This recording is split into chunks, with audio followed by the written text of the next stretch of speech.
사랑하는 성도 여러분, 오늘 이 시간 우리를 향한 하나님의 깊고 오묘한 섭리에 귀 기울이는 귀한 여정이 되기를 소망합니다.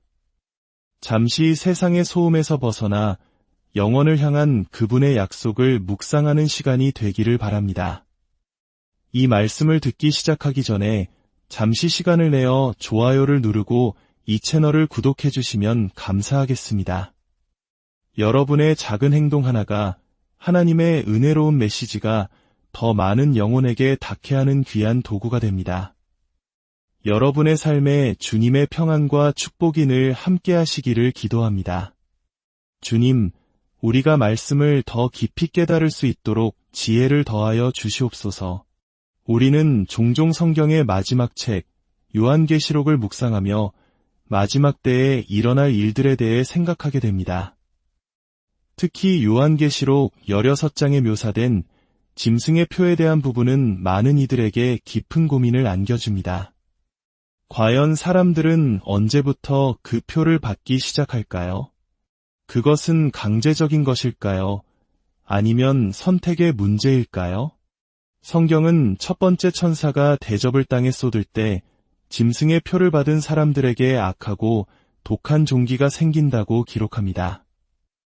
이는 짐승의 표를 받는 행위가 하나님의 진노를 불러일으키는 결정적인 분기점임을 보여줍니다. 많은 사람들이 이 표가 대환난의 중간 지점부터 강요될 것이라고 이야기합니다. 하지만 강요라는 단어의 의미를 깊이 생각해 볼 필요가 있습니다. 아마도 그것은 총칼을 들이밀며 억지로 표를 새기는 방식이 아닐 것입니다. 상상해 보십시오. 문을 굳게 닫은 식료품 가게가 있습니다. 가게 안에는 짐승의 표를 받은 사람들만이 들어갈 수 있습니다. 문 밖에는 굶주린 사람들이 애원합니다. 제발 먹을 것을 좀 주세요. 아이들이 굶고 있어요. 문지기는 차갑게 대답합니다. 표를 받으십시오. 그러면 들어올 수 있습니다. 싫어요. 절대로 받을 수 없습니다. 좋습니다. 하지만 물 없이는 사흘도 버티기 힘들 겁니다. 우리는 당신이 마음을 바꿀 때까지 기다릴 수 있습니다. 이것이 바로 강요입니다. 물리적인 폭력은 없지만 생존이라는 가장 기본적인 욕구를 이용하여 개인의 자유의지를 굴복시키는 것. 이것이야말로 가장 교묘하고 무서운 형태의 압박입니다. 하지만 그 혼란의 때에도 예수 그리스도를 믿지 않으면서도 그저 인간의 자유와 존엄을 지키기 위해 짐승의 체제에 저항하는 사람들이 있을 것입니다. 그들은 무기를 들고 깊은 산속이나 지하 터널로 숨어들어 적그리스도에게 맞서 싸울 것입니다. 바로 이러한 이유 때문에 천사는 하늘에서 큰 소리로 경고하는 것입니다. 지금부터 누구든지 짐승의 표를 받는 자는 하나님의 진노의 포도주를 마시리라. 이 경고는 하나님의 은혜의 시대가 서서히 끝나가고 있음을 의미합니다. 지금 바로 오늘 우리가 살고 있는 이 시대는 은혜의 시대입니다. 우리는 내일을 약속받지 못했습니다. 어쩌면 바로 내일 주님께서 우리를 데리러 오시는 휴거가 일어날 수도 있습니다. 그러나 반드시 이런 날이 올 것입니다. 어떤 이가 눈물로 외칩니다. 예수님, 이제 당신을 믿습니다. 저를 구원해 주십시오. 하지만 아무 일도 일어나지 않습니다. 그는 이 땅에 남겨졌습니다. 그에게 남은 선택은 단 2가지뿐입니다. 끝까지 믿음을 지키다 순교하거나 혹은 짐승의 체제를 피해 끊임없이 도망치고 숨는 것입니다. 눈앞에서 사랑하는 가족이 믿음을 지키다. 죽임을 당하는 것을 지켜봐야 할지도 모릅니다. 구약 성경은 그 시대가 얼마나 혹독할지를 이렇게 증언합니다. 비록 노아, 다니엘, 욥, 이 세 사람이 거기에 있을지라도 그들은 자기의 공의로 자기의 생명만 건지리라. 이 얼마나 의로운 사람들입니까? 하지만 그들의 의로움조차도 다른 사람을 구원하기에는 역부족이라는 것입니다. 대환난의 시기에는 그 누구도 다른 사람을 도울 수 없습니다. 아, 이제야 예수님을 알겠습니다. 주님, 저를 데려가 주세요. 휴거시켜 주세요. 라고 말할 수 없다는 뜻입니다. 정말 놀랍지 않습니까? 생각해보면 장차 대환난에 남겨질 사람들도 지금 우리와 똑같은 성경을 갖게 될 것입니다. 그들은 성경이 불법화되고 불태워지기 전까지 필사적으로 그 말씀을 붙들 것입니다. 그리고 디도서 2장 13절에 복스러운 소망과 우리의 크신 하나님 구주 예수 그리스도의 영광이 나타나심을 기다리게 하셨으니 라는 구절을 읽게 될 것입니다. 하지만 그들이 이 구절을 읽을 때의 심정은 오늘 우리가 창세기 6장의 노아 홍수 이야기를 읽는 것과 같을 것입니다. 즉, 이미 지나가 버린 과거의 역사로 읽게 된다는 말입니다. 그들은 이렇게 생각할 겁니다.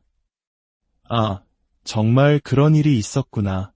하지만 그건 우리를 위한 약속은 아니었어. 이미 지나간 일이야. 우리가 출애굽 사건이나 대홍수 이야기를 읽으며 역사적 사실이지만 내가 직접 겪은 일은 아니지라고 생각하는 것처럼 미래의 그들에게 복스러운 소망이었던 휴거는 이미 성취된 과거의 역사가 될 것입니다. 그들에게 남은 사명은 오직 짐승의 체제를 피해 도망치다가 결국 붙잡혀 순교하는 것뿐입니다. 그것이 그들이 구원에 이르는 유일한 길이 될 것입니다.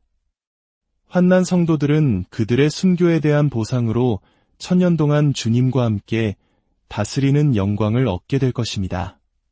그것은 분명 엄청난 축복입니다. 하지만 오늘 은혜의 시대에 살고 있는 우리 그리스도인들은 그보다 더 큰 것을 약속받았습니다. 우리는 이미 지금 하늘에 있는 처소에 앉아 있습니다. 우리는 영원히 주님과 함께 다스릴 것입니다. 이 땅이 아닌 장차 올 그 나라에서 말입니다. 우리는 새로운 영광스러운 몸을 입게 될 것입니다. 대환난을 겪게 될 성도들, 즉 환난 성도들은 지금 어디에 있을까요? 그들은 바로 지금 우리와 함께 이 땅에 살고 있습니다. 휴거 사건 2년 후에 태어난 아이가 자라서 대환난 기간에 스스로 믿음을 선택하는 것은 불가능합니다. 그 아이는 대환난이 끝날 때 겨우 5살일 테니까요. 그렇습니다. 환난 성도들은 바로 지금 이 시대를 살아가면서 스스로 옳고 그름을 판단할 수 있는 나이가 되었음에도 불구하고 예수 그리스도의 구원하시는 보혈과 완전한 속죄를 거부하는 사람들입니다. 그들은 자신의 행위가 구원에 필요하다고 믿습니다. 구원을 얻고 유지하기 위해 무언가를 해야 한다고 생각합니다. 그들은 예수님의 보혈을 온전히 신뢰하지 않고 자신의 행위를 섞습니다.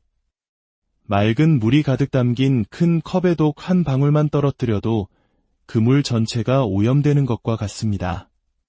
단 5%, 10%라도 인간의 행위가 섞이는 순간 그것은 더 이상 순수한 복음이 아닙니다. 우리의 구원은 오직 믿음으로만 주어지는 선물이며 어떤 행위도 필요하지 않습니다. 하나님께서는 자신의 영광을 그 누구와도 나누지 않으십니다. 그분은 우리가 행한 무언가를 근거로 우리에게 영적, 육체적 거듭남의 영광을 주시지 않습니다. 마치 아내가 남편의 성을 받을 때 그녀는 그저 그것을 받아들이기만 하면 되는 것과 같습니다. 그녀가 그 성을 얻기 위해 무언가를 할 필요는 없습니다. 우리도 마찬가지입니다. 우리는 예수님께서 시작부터 끝까지 이루신 일을 그저 받아들이면 됩니다. 그분께서 우리를 위해 죽으시고 장사되시고 부활하셨다는 사실, 그분이 하나님의 아들이시며 그분의 보혈이 온 인류의 모든 죄를 대속하셨다는 사실을 믿음으로 받아들이는 것입니다. 문제는 세상에 너무나 많은 사람들이 예수님의 위대한 사역을 인정하면서도 정작 자신은 그 은혜에 참여하지 않는다는 것입니다. 왜일까요? 그들은 자신의 노력을 조금 보태야만 그 구원이 완성된다고 믿기 때문입니다. 예수님은 십자가에서 아담부터 천년왕국 끝까지의 모든 인류, 모든 죄를 짊어지셨습니다. 성경은 하나님께서 아무도 멸망하지 않고 다 회개하여 영생에 이르기를 원하신다고 말씀합니다. 물론 이 약속은 아직 죄 가운데서 죽지 않은 사람들에게만 해당됩니다. 이것은 마치 세계적인 부자가 내가 이 나라 모든 사람들의 자동차 할부금을 대신 갚아주겠다고 선언하는 것과 같습니다. 그 엄청난 혜택이 우리 앞에 놓여 있습니다. 하지만 그것을 받으려면 직접 가서 신청서를 작성하고 제출해야만 합니다. 만약 어떤 사람이 나는 왜 혜택을 받지 못했지? 라고 불평한다면 이유는 단 하나입니다. 그가 직접 가서 신청하지 않았기 때문입니다. 혜택은 분명히 존재했지만 그가 참여하지 않았기에 그는 여전히 자신의 빚을 스스로 갚아야 합니다. 마찬가지로 예수님의 대속의 보혈에 참여하지 않는다면 우리는 죽음 이후에 자신의 죄의 빚을 스스로 갚아야만 합니다. 하나님은 결코 우리의 자유의지를 거스르지 않으십니다. 그분은 우리 마음의 소원을 들어주시는 분입니다. 구약시대 이스라엘 백성들을 보십시오. 그들은 예레미야 선지자에게 불평했습니다. 우리가 하늘의 여왕을 섬길 때에는 모든 것이 풍족하고 좋았는데 그 섬김을 멈추자마자 모든 것이 나빠졌소. 그들은 하나님의 경고를 무시하고 바빌론 대신 애굽과 동맹을 맺으려 했습니다. 하나님께서는 말씀하셨습니다. 내가 나를 따르며 복을 받을 것이고 나를 버리면 저주를 받을 것이라 내 종 모세를 통해 이미 말하였다. 내가 계속해서 불순종한다면 이 땅이 너를 토해낼 것이라. 나는 내 말을 어길 수 없다. 정녕 나를 떠나고 싶으냐? 좋다. 내가 너희를 잠시 떠나겠다. 너희가 섬기는 우상들이 너희를 구원하게 해보아라. 너희의 강한 군대가 너희를 지켜주게 해보아라. 그리고 너희의 신들과 군대가 너희를 구원하지 못할 때 그때 나에게 부르짖어라. 내가 마지막 순간에 너를 구원하러 갈 것이다. 이것이 이스라엘의 역사 내내 반복된 패턴입니다. 그리고 오늘날 많은 조롱하는 자들이 말합니다. 휴거는 없어. 무슨 신부 단장인가? 우리는 대환난을 통과하며 진흙탕에서 뒹굴어야 해. 하나님은 그들이 원하는 것을 주실 것입니다. 만약 당신이 나는 예수 그리스도가 필요 없어. 그건 다 동화 같은 이야기일 뿐이야 라고 말한다면 하나님은 당신의 선택을 존중하실 것입니다. 그리고 우리가 휴거된 다음날 아침 당신이 일어나 뒤늦게 어젯밤엔 거짓말이었어요. 사실은 그 동화를 믿고 있었어요. 라고 말해도 소용없습니다. 하나님과는 그런 게임을 할 수 없습니다. 당신은 하나님 없이 당신의 행위로 구원을 이루기를 원했습니다. 하나님은 당신이 원했던 것을 그대로 주실 것입니다. 그렇습니다. 하나님은 언제나 당신이 원하는 것을 주십니다. 만약 당신이 구원받기를 원하지 않는다면 그분은 당신의 뜻대로 해주실 것입니다. 당신이 하나님, 당신을 원하지 않아요 라고 말한다면 그분은 당신에게 영원히 그분과 분리된 삶을 허락하실 것입니다. 그분은 신사이시기 때문입니다. 하지만 지금 이 순간 거듭난 성도들이 왜 짐승의 표 앞에서 시험을 받아야 합니까? 우리는 이미 거듭났습니다. 로마서 8장의 말씀을 기억하십시오. 높음이나 깊음이나 다른 어떤 피조물이라도 우리를 우리 주 그리스도 예수 안에 있는 하나님의 사랑에서 끊을 수 없으리라. 성령으로 거듭나고 인침을 받은 우리의 영적 봉인은 그 무엇으로도 깨뜨릴 수 없습니다.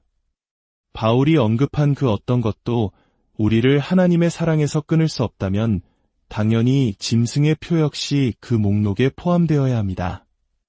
짐승의 표 또한 우리를 구원해서 떼어놓을 수 없습니다. 왜냐하면 우리는 이미 영적으로 거듭났기 때문입니다.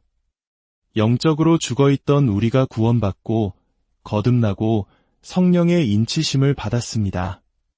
모든 사역은 끝났습니다. 짐승의 표는 영적으로 죽은 자들을 위한 어두운 거듭남과도 같습니다.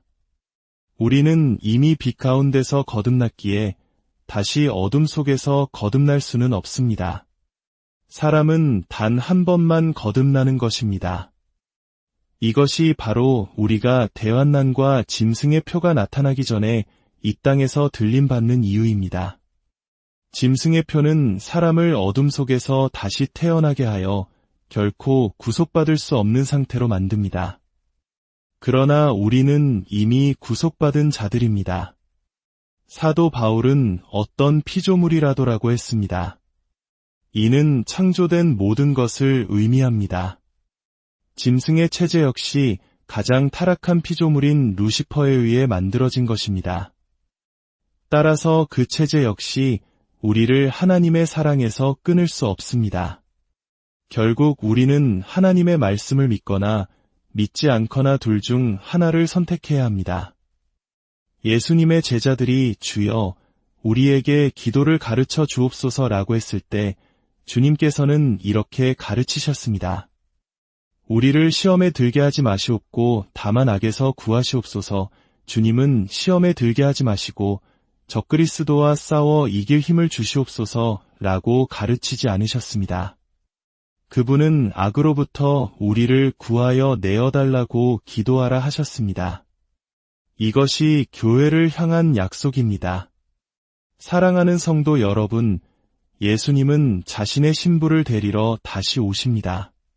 갈릴리 지방의 결혼 풍습을 보면 약혼한 신부는 이미 영적으로 남편에게 속한 사람입니다. 우리가 예수 그리스도를 구주로 영접하고 성찬에 참여할 때 우리는 이미 영적으로 그분과 결혼한 것입니다. 우리 안에는 성령께서 내주하고 계십니다. 이것은 우리 구원의 보증으로 주신 선물입니다. 예수님은 율법을 지키려 애쓰거나 의로운 행위를 많이 한 사람들을 데리러 오시는 것이 아닙니다.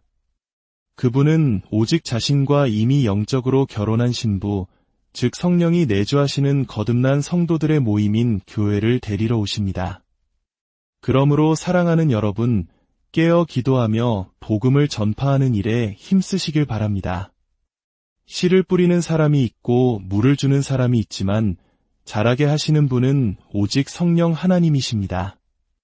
주님께서 며칠 후에 오시든 언제 오시든 그분이 우리를 부르실 때 충성스럽게 일하고 있는 모습으로 발견되기를 소망합니다. 오늘이 바로 구원의 날입니다. 지금이 바로 구원받기에 가장 쉬운 때입니다. 앞으로는 점점 더 어려워질 것입니다. 두려워하지 마십시오. 비겁해지지 마십시오. 우리의 믿음을 더욱 담대하게 선포해야 합니다. 주님, 이 말씀을 듣는 모든 심령 위에 함께하여 주시옵소서. 그들의 마음에 복스러운 소망을 가득 채워주시고 마지막 때를 분별하는 지혜를 허락하여 주시옵소서. 세상의 시험과 유혹 속에서도 믿음을 굳건히 지키며 다시 오실 주님을 기쁨으로 맞이할 준비를 하게 하옵소서. 우리 각자의 삶이 어두운 세상을 밝히는 빛이 되고 잃어버린 영혼들을 주님께로 인도하는 통로가 되게 하여 주시옵소서. 주 예수 그리스도의 이름으로 간절히 기도합니다.